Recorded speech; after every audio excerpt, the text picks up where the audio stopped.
Hello बच्चों, मैं हूं आपका केमिस्ट्री टीचर राहुल तिवारी। जैसा कि आप हम लोग फिर आपके साथ मिल रहे हैं अपने YouTube channel South city PCMB पर, और यहाँ पर आपको year long lecture series available कराई जा रही है, वो भी फ्री ऑफ कॉस्ट। तो हम आपको यहाँ बता दें कि इस चैनल में आपको सब कुछ बहुत ही सिस्टमेटिक ढंग से आपको अवेलेबल कराया जाएगा। जैसा कि आप लास्ट लेक्चर में आपने सॉल्यूशन टॉपिक के जो एक्सप्रेशन ऑफ कॉन्सेंट्रेशन पढ़े थे, एक्सप्रेशन में आपने molarity, mole fraction, normality, weight by weight, volume by volume, तो इस टाइप से बहुत सारी चीजें आपने पढ़ी थी। उस पर जो भी एक्सप्रेशन थे, कॉन्सेंट्रेशन थे, उसके न्यूमेरिकल्स थे, ये 2-3-4 चीजें जो बहुत अच्छे थे। उसके टेक्निक्स, न्यूमेरिकल कैसे किए जाते हैं, बोर्ड में न्यूमेरिकल किस टाइप के आते हैं, तो इन सब चीज़ों पे हमने बात की थी लास्ट लेक्चर में। अगर आपने हमारे चैनल को लाइक और सब्सक्राइब ना किया हो तो कृपया करके पहले लाइक और सब्सक्राइब करें, जिससे आपको प्रॉपर वे में नोटिफिकेशन मिलता है कि हमने कौन सा नया वीडियो ऐड किया है अपने ईयर लॉन्ग लेक्चर सीरीज में। और मैं आपको बता दूं, अपने एक चैनल की एक और खासियत है कि यहाँ पे फिजिक्स, केमिस्ट्री, मैथ्स और बायो चारों का कॉम्बिनेशन है, वो भी बहुत ही ज़्यादा एक्सपीरियंस टीचर्स के थ्रू हेल्प से यहाँ पे आपको सारे के सारे सब्जेक्ट्स को क्लियर किया जाएगा, उनके टॉपिक्स पे बात की जाएगी। तो आज का जो हमारा टॉपिक है सॉल्यूशन चैप्टर में, वो आज का टॉपिक है हमारा सॉल्युबिलिटी। आज हम लोग जो बात करने जा रहे हैं वो सॉल्युबिलिटी टॉपिक पे बात करने जा रहे हैं। एक्चुअली मेरे बच्चों, सॉल्युबिलिटी है क्या, कैसे आप सॉल्युबिलिटी को पहचानते हो? तो सबसे पहले इसी चीज पे हमको बात करनी है, सॉल्युबिलिटी के मैटर पे, कि सॉल्युबिलिटी एक्चुअली में है क्या। देखो सॉल्युबिलिटी क्या है। अब एक तरह से सॉल्यूट और सॉल्वेंट में तो डिसॉल्व होता ही है, जो सॉल्यूट है वो सॉल्वेंट में डिसॉल्व तो होता ही है। अब कैसे डिसॉल्व होगा, कौन डिसॉल्व होगा, कितना डिसॉल्व होगा, इन सब चीजों पे तो बात होनी ही है। अब आपको पता है कि सॉलिड है तो सॉलिड जाहिर सी बात है लिक्विड में ही डिसॉल्व होगा। गैस है वो भी लिक्विड में डिसॉल्व होगी, गैस में तो डिसॉल्व होती नहीं। तो सॉलिड लिक्विड में, सॉलिड गैस, गैस लिक्विड में डिसॉल्व होता है। तो मेन जो सॉल्वेंट है वो हमारा लिक्विड ही होता है। हम लोग बात कर रहे हैं सॉल्युबिलिटी, तो सबसे पहले इस पे हम लोग बात कर लें सॉल्युबिलिटी क्या है। तो सॉल्युबिलिटी जो है वो मैक्सिमम अमाउंट ऑफ सॉल्युबिलिटी,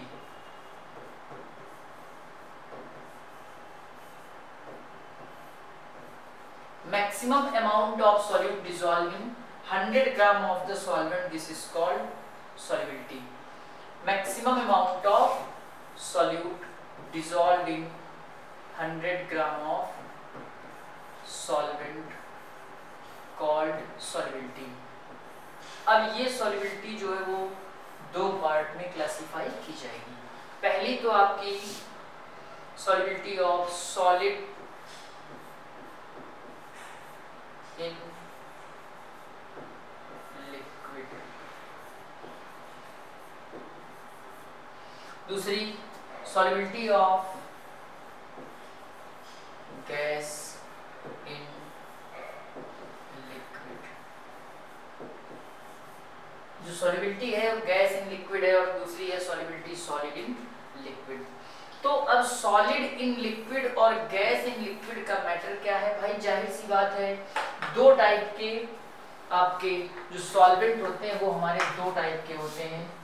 क्योंकि आपको मैं पहले बता दूं, जो सॉल्वेंट हैं वो दो टाइप के होते हैं,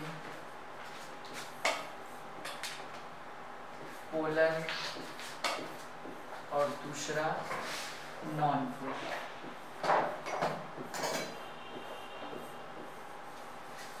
पोलर और नॉन पोलर। अब पोलर में कौन आता है?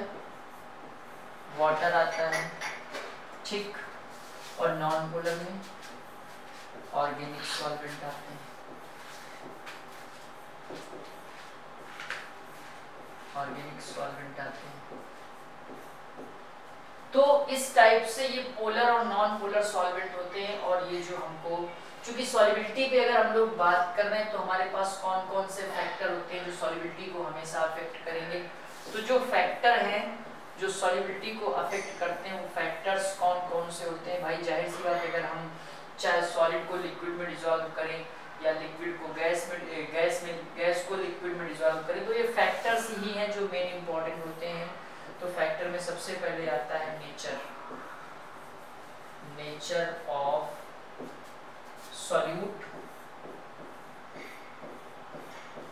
And nature of solute and solvent. दूसरा टेम्परेचर।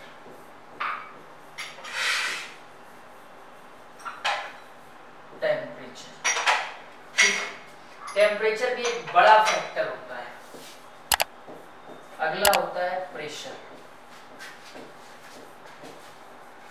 ये भी एक बड़ा फैक्टर है, प्रेशर, ठीक, और कॉन्सेंट्रेशन।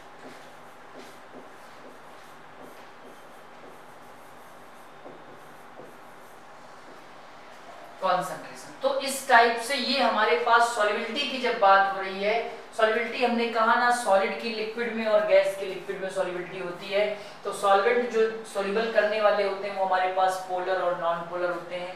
और वो फैक्टर्स कौन कौन से हैं जो फैक्टर अफेक्ट करते हैं। तो सबसे पहले हमें इसी चीज पे बात करनी है कि solubility of solid in liquid. तो solubility of solid in liquid क्या होती है, कौन कौन से इसमें फैक्टर हैं जो अफेक्ट कर रहे हैं, आइए आप जानते हैं। तो solution of gas in liquid, उसके पहले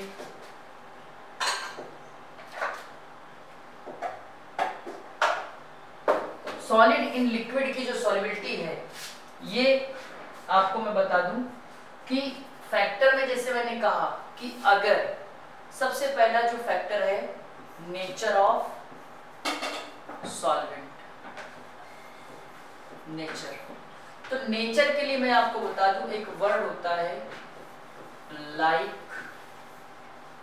dissolve, like, like, dissolve, like, ये सबसे बड़ा मैटर है। अगर वो पोलर सॉल्यूट है तो डिसॉल्व होगा पोलर सॉल्वेंट, ठीक। अगर वो पोलर सॉल्यूट है तो पोलर सॉल्वेंट में डिसॉल्व होगा। Polar solute like NaCl, KCl, EtC, ये आपके पोलर सॉल्यूट है और ये डिसॉल्व होंगे। पोलर सॉल्वेंट कौन होता है, जनरली वाटर होता है, इसमें डिसॉल्व होगा। अब जैसे नॉन पोलर की हम लोग बात करें तो नॉन पोलर में जो आएगा, नॉन पोलर में जनरली आपके ऑर्गेनिक आते हैं। तो माय डियर, अगर ऑर्गेनिक कंपाउंड है तो जाहिर सी बात है वो ऑर्गेनिक सॉल्वेंट में ही डिसॉल्व होंगे, जैसे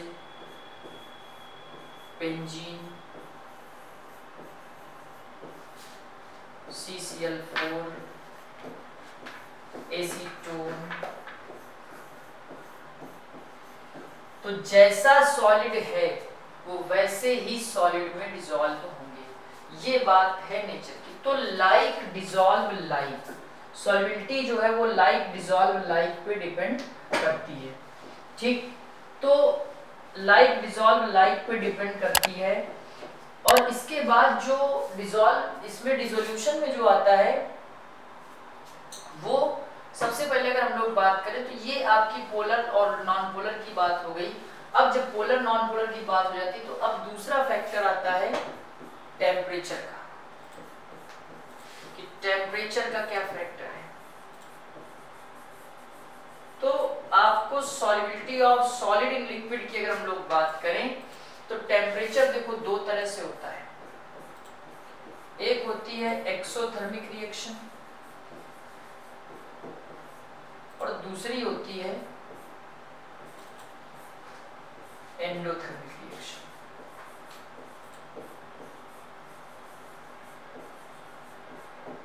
एंडोथर्मिक रिएक्शन, तो मैं आपको बता दूं कि ली चैटलर एक प्रिंसिपल था, उसने बताया था, ये क्लास 11th का मैटर है।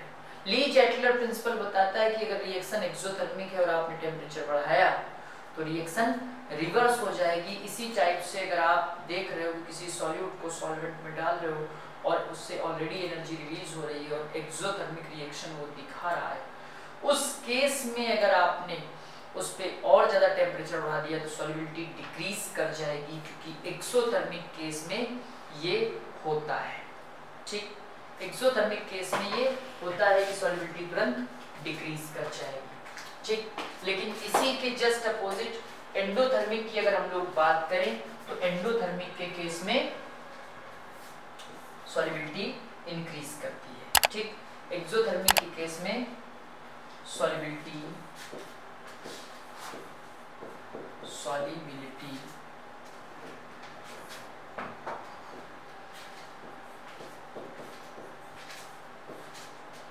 decreases with increasing temperature। ठीक, एक्सोथर्मिक के केस में solubility increases with increasing temperature। तो जैसे जैसे टेम्परेचर बढ़ाओगे तो सॉल्युबिलिटी बढ़ जाएगी। ये टेम्परेचर का केस था। दूसरा, प्रेशर की अगर हम लोग बात करें, थर्ड हमारा प्रेशर है, तो there is no effect of pressure on the solubility of solid in liquid. अगर प्रेशर का कोई इफेक्ट नहीं आता solubility of solid in liquid पर। ठीक, तो ये हमारी जो बात हुई, ये पर्टिकुलर जो बात हुई हमारी solubility of solid in liquid पे बात चल रही थी। मैंने कहा कि इसमें जो फैक्टर्स हैं जो अफेक्ट कर रहे हैं वो कोई और फैक्टर नहीं थे, नेचर और टेम्परेचर, और साथ ही साथ तीसरा फैक्टर था जो कि आपको मैंने बताया कि तीसरा फैक्टर था pressure. And there is no effect of pressure of solubility of gas. Pressure का कोई इफेक्ट नहीं आता solubility of solid in liquid पर। तो ये आपके जो थे तीन के तीनों फैक्टर आपके हो जाते हैं। अब अगली जो बात मैं करने जा रहा हूं वो है solubility of gas in liquid पे। गैस इन लिक्विड की अगर हम बात करें तो मेरे बच्चों गैस क्या है आपको पता ही है कि गैस तो भाई ऑल डायरेक्शन में फ्रीली मूव करती है। उसको सॉल्युबल करना, उसको डिसॉल्व करना इतना आसान नहीं है। ठीक, अब सपोज करिए अब यहीं पे है, आपको मैं बता दूं solubility of gas in liquid पे सबसे पहले जो मेन फैक्टर होगा, क्योंकि गैस का जो मेन फैक्टर है वो प्रेशर होता है। गैस का मेन फैक्टर होता है प्रेशर। प्रेशर पर ही सब कुछ डिपेंड करता है।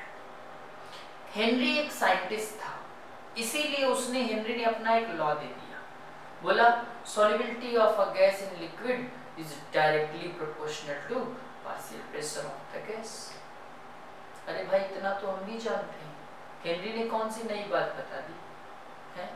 आपको पता है, आप कोल्ड ड्रिंक की बोतल लेके आते हो, कोल्ड ड्रिंक की बोतल को जरा सा सेक कर दीजिए आप, जितनी CO2 उसके अंदर है वो वापस निकल जाएगी बाहर। क्यों, कैसे डिसॉल्व हुई होगी? अरे वो तो हाई प्रेशर पर ही डिसॉल्व हुई होगी ना। तो इसका मतलब यही है कि प्रेशर तो फैक्टर बहुत बड़ा है जो गैस की सॉल्युबिलिटी लिक्विड में बढ़ाएगा।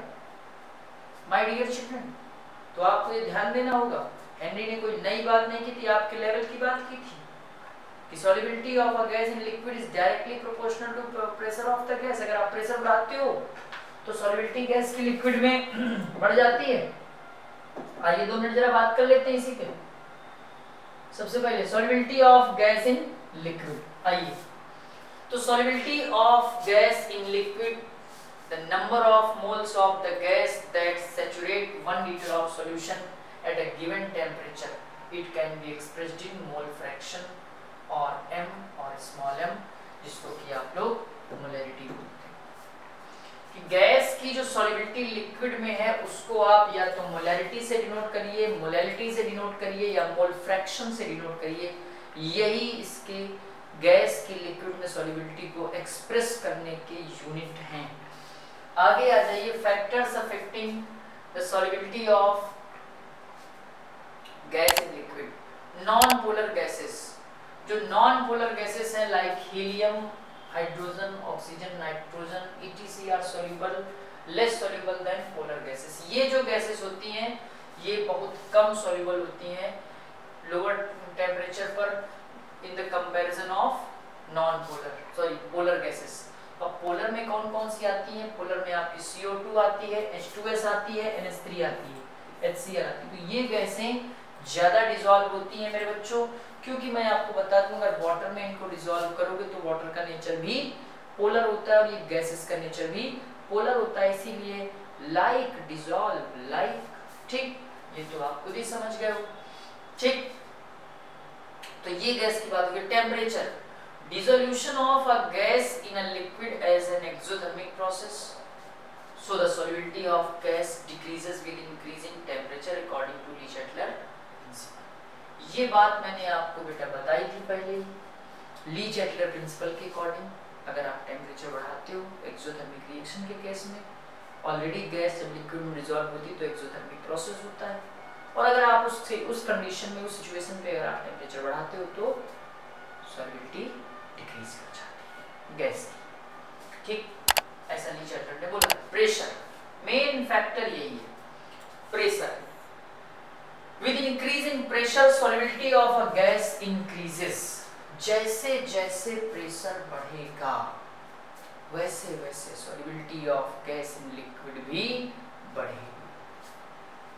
ठीक, तो हेनरी ने इसी के लिए अपना लॉ दे दिया, बोले at a particular temperature the solubility of a non reacting gas in a given solvent is directly proportional to the pressure of the gas above the liquid। किसी भी गैस की जो नॉन रिएक्टिंग गैसेस है उनकी solubility जो होती है liquid में वो प्रेशर के डायरेक्टली प्रोपोर्शनल होती है, कि अगर आप प्रेशर बढ़ाओगे तो सॉल्युबिलिटी भी गैस की बढ़ेगी। हेनरी ने ये अपना लॉ दिया था।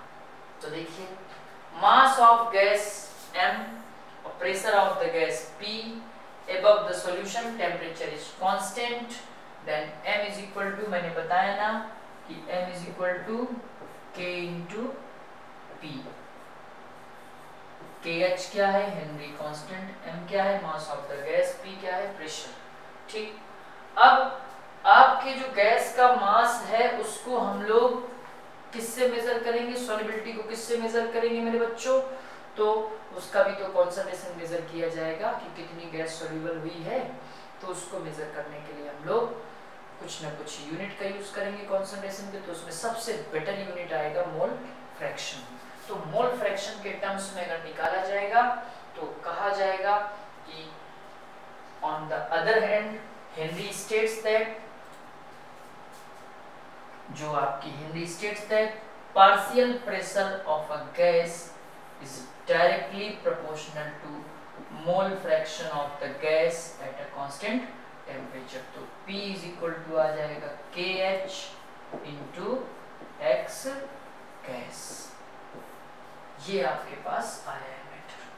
ठीक, unit of K is the same with the unit of pressure of the gas। तो KH क्या है?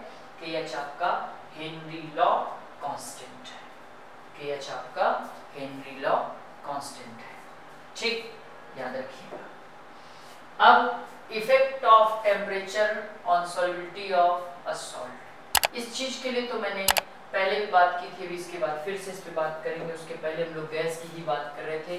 तो Henry law, partial pressure of the gas is directly proportional to KH into X gas. ठीक, अब इसका अगर ग्राफ की बात करें तो graph is plotted between the pressure of the gas and mole fraction of the gas, slope is equal to Henry constant. ये देखिए यहाँ पे इस टाइप से ये ग्राफ प्लॉट किया गया है, क्योंकि स्लोप यहाँ पे KH है और ओरिजिन से उठा है, क्योंकि इसमें y is equal to mx plus c से जब कंपेयर करेंगे तो यहाँ पे इंटरसेप्ट c जो होगा वो 0 होगा, इसलिए ये जो होगा इस पॉइंट से ये आपका मोल फ्रैक्शन है यहाँ पे, ठीक, ये आपका प्रेशर है, ये आपका टेम्परेचर यहाँ पे कांस्टेंट बताया जा रहा है, ठीक। तो y is equal to mx plus c से इसका जब कंपेयर किया तो इसका ये जो निकल के आया वो ग्राफ निकल के आया, ठीक। तो thus kh is the function of nature of the gas. जो kh है वो गैस के नेचर के फंक्शन होता है। At same pressure high value of kh of the gas means it is has lower solubility. कह रहा है कि अगर प्रेशर सेम होगा, kh जितना ज्यादा होगा गैस उतनी ही कम सॉल्युबल होगी, यानी गैस की सॉल्युबिलिटी उतनी ही कम होगी kh की वैल्यू जितनी ज्यादा होगी। kh increases with increasing temperature. जो kh की वैल्यू है वो टेम्परेचर के साथ साथ बढ़ेगी, means solubility of a gas decreases with increasing temperature. इसका मतलब है कि सॉल्युबिलिटी क्या होगी, गैस की डिक्रीज होगी अगर आप टेम्परेचर बढ़ाओगे। इस चीज पे मैंने पहले भी बात की है कि टेम्परेचर बढ़ाने पे गैस की लिक्विड में सॉल्युबिलिटी डिक्रीज कर जाएगी। Remember, aquatic life becomes more difficult in summer than winter. आपको मैं बता दूं कि होता क्या है कि एक्वेटिक जो स्पीसीज होती हैं are more comfort in cold water rather than warm water, ठीक। कोल्ड वाटर में ज्यादा कंफर्ट होती हैं in the comparison of because आपको पता ही है कि जैसे जैसे टेम्परेचर बढ़ेगा वैसे वैसे टेम्परेचर बढ़ेगा वैसे वैसे solubility of gas in liquid decrease होगी। तो जब ऊपर का टेम्परेचर ज्यादा होता है, गर्म पानी का टेम्परेचर ज्यादा होगा तो ऑक्सीजन की सॉल्युबिलिटी कम होगी, लेकिन जैसे नीचे जाएंगे तो सॉल्युबिलिटी उसकी बढ़ जाएगी क्योंकि नीचे का टेम्परेचर कम होगा। क्वेश्चन भी ये कई बार आ चुका है कि aquatic species are more comfortable in cold water rather than warm water. ये क्वेश्चन कई बार पूछा गया है, तो इस क्वेश्चन पे आपको ध्यान रखना है, ये बहुत ही ज्यादा इंपॉर्टेंट क्वेश्चन है, ठीक। According to Henry's law, mass of a gas dissolved in directly proportional to pressure of the gas above the liquid, but volume of the gas dissolved measured at pressure used to independent of pressure। लेकिन अगर आप कह रहा कि लेकिन जो volume है gas का जो डिसॉल्व है प्रेशर पर वो इंडिपेंडेंट होगा, प्रेशर पर डिपेंड नहीं होगा। ये कुछ पॉइंट थे जो इम्पोर्टेंट थे, आपको इन पॉइंट्स पे बहुत ही ज्यादा ध्यान देना होगा। सेम प्रेशर पे अगर वैल्यू ज्यादा है kh की तो गैस की सॉल्युबिलिटी कम होगी। दूसरा, टेम्परेचर बढ़ाओगे सॉल्युबिलिटी गैस की डिक्रीज कर जाएगी। उसी का है aquatic species are more comfortable in cold water rather than warm water. अब इसी के आगे हम लोग बात कर रहे हैं एप्लीकेशंस ऑफ हेनरीज लॉ की, क्योंकि कुछ हेनरीज लॉ की जो एप्लीकेशंस है उन पे भी हम लोग बात करेंगे। कह रहा है कि CO2 dissolved in cold drinks. CO2 जो होती है वो कोल्ड ड्रिंक पे डिसॉल्व होती है at high pressure to increase its solubility. कह रहा है कि CO2 कोल्ड ड्रिंक पे हाई प्रेशर पे डिसॉल्व होती है और जितना प्रेशर बढ़ाओगे उसकी सॉल्युबिलिटी बढ़ेगी, ठीक। If a soda bottle is opened the pressure inside the bottle equals to the atmospheric pressure. जैसे ही सोडा बॉटल को आप ओपन करोगे तो सॉल्युबिलिटी जो होगी CO2 की वो डिक्रीज कर जाएगी and undissolved CO2 escapes out producing bubbles with fizzing sound. और जैसे ही आप उसको ओपन करोगे तो जो उसमें CO2 डिसॉल्व नहीं है वो तुरंत एस्केप कर जाएगी और बबल्स के थ्रू बाहर आ जाएगी। ये तो हमारी डेली लाइफ का एग्जांपल है। दूसरा कह रहा इन डीप सी डाइवर्स, जो डीप सी डाइवर्स होते हैं, स्कूबा डाइवर्स होते हैं, वो अपने साथ ऑक्सीजन तो ले ही जाते हैं, ऑक्सीजन के साथ साथ हीलियम और नाइट्रोजन का मिक्सचर भी ले जाते हैं, क्योंकि आपको पता है कि ऑक्सीजन ब्लड में बहुत ज़्यादा सॉल्युबल है और हीलियम जो है वो उतनी ज़्यादा सॉल्युबल नहीं है।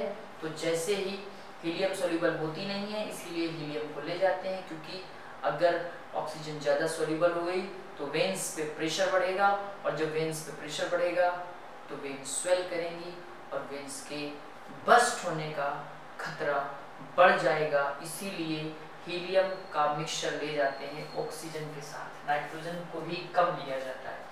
तो in deep sea divers the oxygen cylinder contains helium having high KH value. Helium की KH वैल्यू यानी हेनरी कांस्टेंट की वैल्यू बहुत ज्यादा होती है। In place of N2 to save the scuba divers from the disease called bends और decompression disease.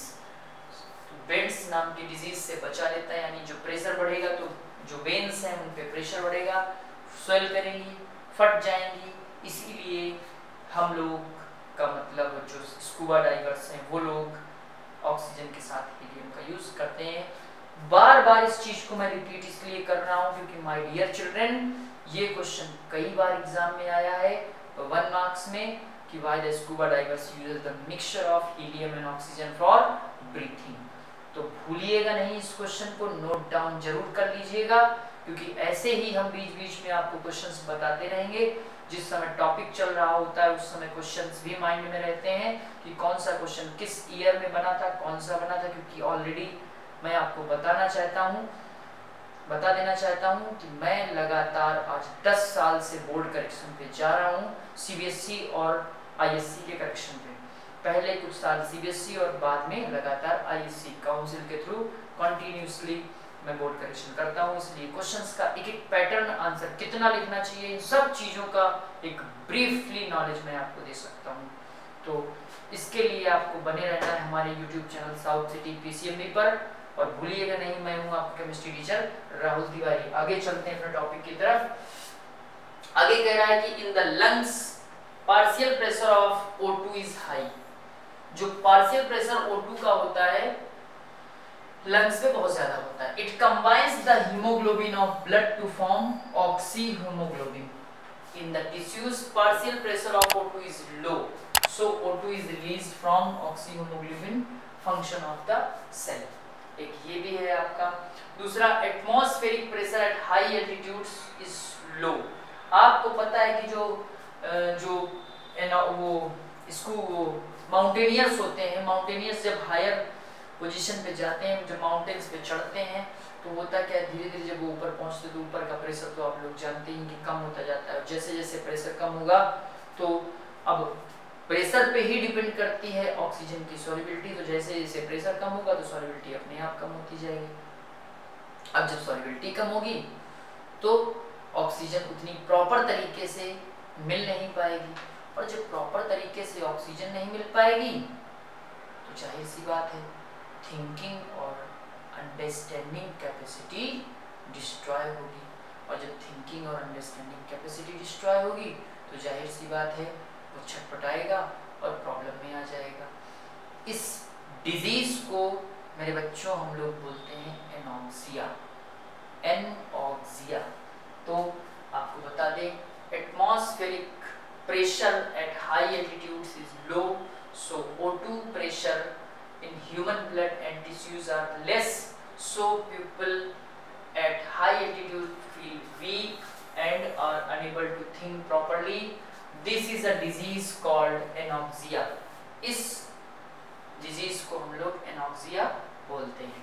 Question भी इसका आता है, at higher altitudes people suffer from a disease called anoxia. In this disease they become weak and cannot think clearly. तो high altitude पे क्या होता है, high altitudes पे the partial pressure of oxygen is less than the ground level. ठीक, this leads to low concentration of oxygen in blood and tissues of the pupil living at high altitudes. As a result of low oxygen in blood and the pupil become weak and unable to think clearly. These are the symptoms of condition as anoxia. ये सारे के सारे जो symptoms हैं वो anoxia के होते हैं।